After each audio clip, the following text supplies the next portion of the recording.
Putin a couple days ago. He's being asked about Trump. And I don't know if you saw this or not, what he said. Putin straight up claims that the 2020 election was now stolen. So, Rob, if you want to play this clip, go for it so we can see it. Go ahead. If he had been the president, if the victory wasn't stolen from him in 2020, maybe the Ukrainian crisis that arose in 2022 would have never appeared. If it hadn't been stolen from him, okay? If it hadn't been stolen from him, Putin's saying this. What do you think he's doing by saying? Is he saying this to be on the good side of Trump? Is he saying this because he 100% believes it? Is he saying this because he said this pre-election? Why do you think he's saying this? Well, first of all, I think you'd agree. I don't think Putin should be the arbiter of what constitute legitimate elections. I don't think he's had a legitimate election in his entire life. But I think, look, he is doing what a lot of world leaders are doing, and that is trying to curry favor with the American president. The American president is the most powerful person in the world, and it seems to me he wants to try to curry favor with Trump to get the terms of Ukraine on his side. Looking back now for 2020 elections, you know, you hear these interference. You saw the emails, the Twitter files, everything that happened. Do you think, even with Zuck is also, you know, Facebook, him coming out, I made a mistake. We gave $400 million to try to help him out. The Biden administration asked us to XYZ, and we shouldn't have, although it was on us. Now, you're a smart guy. You're in the area with all these guys. You run into all these guys. You've met all these guys, right? Do you now look back and say, something happened 2020? There was some games that were played in 2020 to make sure Trump didn't win. Look, do I think the election was stolen? No. I think people voted. Do I think that politics is a rough business on both sides where, you know, we can go through all of the tricks that the Trump team did, targeting digital ads to tell people not to vote in certain communities. It's a rough business, but I don't believe that the election fundamentally was a stolen election. Now, going forward, do we want to have clear transparency so these tech companies aren't interfering in elections on either side? Absolutely. Okay, so when you're saying it wasn't stolen, the 2020, you know how, who was it? Was it the 60 Minutes lady or was it the other lady? That's like, now that you're president, can you go out there and say that you lost the 2020 election? No, I didn't lose the 2020 election. I think it was Kristen Welker. Was it Welker? MSNBC. I think it was Welker, right? When she's asking that, you know? Nope, I didn't. She also asked it to J.D. Vance, I believe. Right, well. but specific was to him where he's like, no, it didn't happen. This is the part where, you know, everything is, you know, let's move forward. This is happening. Let's move forward. Russia, guys, let's just move forward. You know, so let's just move forward. So let's just move forward. The mindset of let's just move forward, we don't have accountability to see what really took place.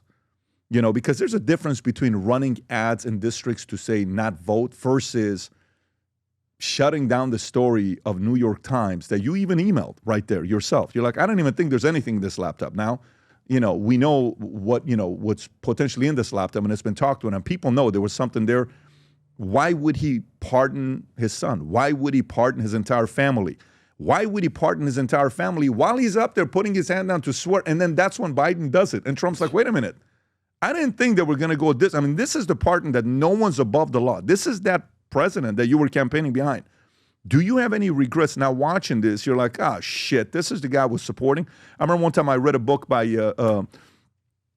Billy Graham, and I think it was chapter 11 or 12 when he talks about Nixon, because he went 100% on Nixon and helped him out. And he stepped back and says, I don't know if I should have or should have not done it. He specifically talks about that part.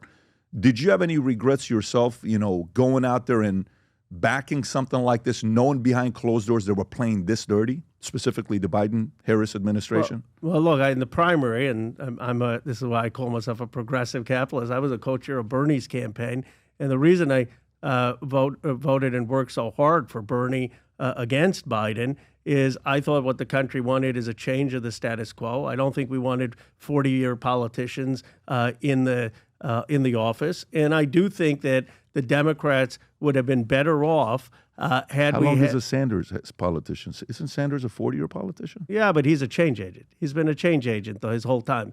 There's a difference. Sanders has been critiquing the establishment his entire I don't disagree. Career. Yeah. So if you say to me, did the Democratic Party make a mistake? Our mistake was that we did not understand how upset the American people were at the system. We've had people as status quo politicians in our leadership, in our party, and we got to have more change agents. The one thing that Donald Trump has done is he didn't just break the establishment of the Republican Party. I think he's broken the establishment of the Democratic Party. And if new leaders emerge from both sides, that are some of them progressive, some conservative, that's going to be good for the country. It's good, get a new group of people out there with new ideas and independence and mixing it up. I mean, it's ridiculous to me that the Vice President Harris didn't come on shows like this or have a conversation. I mean, we've got to figure out how we get beyond our talking points and have try to be real. Now that the Democratic Party is from the outside, it looks like it's in shambles. Okay, and they were saying this about the Republican Party a year ago. It's like, hey, DeSantis, hey, Nikki Haley, hey, Trump, hey. It's like, well, there's like three sects. If you think about the Republican Party, I would say a year ago, right? Was it a year ago, DeSantis, Haley, and Trump? Yeah. Because everybody's like, I don't know if Trump's going to make it. Looks like he's going to go to this. And then DeSantis, well, he was kind of, a year and a half ago, DeSantis had some momentum when they did the first Twitter Spaces with, I think it was on David Sachs' account because Musk's account wouldn't be able to handle it, so they went on David Sachs' account. And then, Nikki Haley is the person, and then she got her tail handed to her, and then that was a complete different thing. But then, when this took place, what does Trump get to say? People are with me. Not with you, not with you, they're with me, okay? And there's nothing you can say about the other side when that takes place. Today, the great Barack Obama, the hero of the left, the hero of the Democratic Party, the man who gets up and speaks is, oh my God, Black Jesus is in the house today, right? He goes and campaigns, and this is the worst loss of his career, my opinion. This is what I think.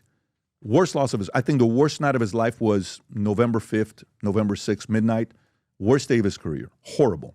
You're seeing right now speculation with him, Jennifer Aniston. His wife wasn't at the Jimmy Carter funeral, and then she doesn't show up to this. So I understand why she wouldn't show up to the Trump, inauguration. I totally get that, but why you wouldn't show up to Jimmy Carter, and he's a Democrat, and more stories, and even to the point that Jimmy Kimmel is asking Jennifer Aniston on this show, hey, did you and Obama have anything because you're on the cover of In Touch that you guys are kind of hanging out?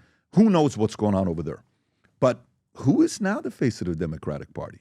Who is now going to bring people together? What policies are going to get people to say, well, this is common sense because you guys went so radical?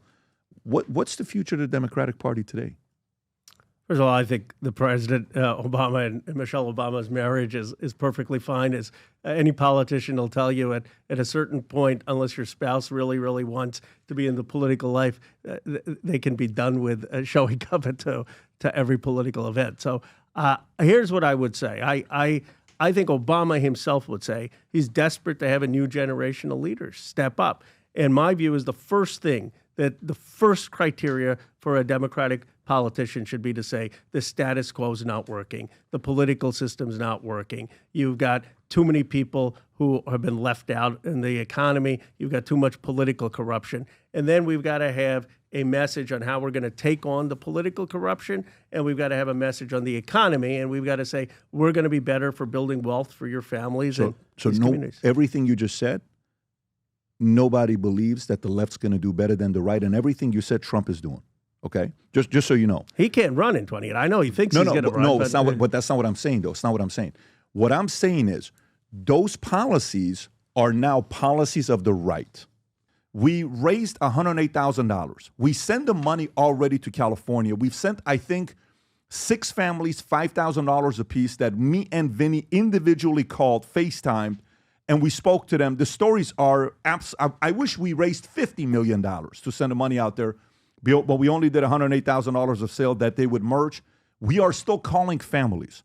If you have anybody that's gone through something, send me directly a Manek with your phone number and their phone number. Tell me as much detail as possible. We're FaceTiming people and just let them know that we're sending money over their way. And then the money is getting sent out. Once we give the details to the individuals, money gets sent out to their account. You can connect any one of us. You send it to Adam, to Vinny, to me, to Tom. It's going to end up coming back to me anyway. So whatever guys that you send this to, they'll send it to me. We'll make the phone calls. I think today's the last day we're doing it to send the money out to the folks in California. They're still going through it. That's one. Make sure you do that. Number two is on the cigar lounge that a lot of you guys have been wanting to be a member of. We have had our manager now there for the last, I think, 90 days or so. The place is looking amazing. We're going to launch it in the month of March, but you know it's a private cigar lounge. So for those of you that are in South Florida and you want to find out how to become a member, text the word cigar to 310-340-1132. Again, text the word cigar to 310-340-1132.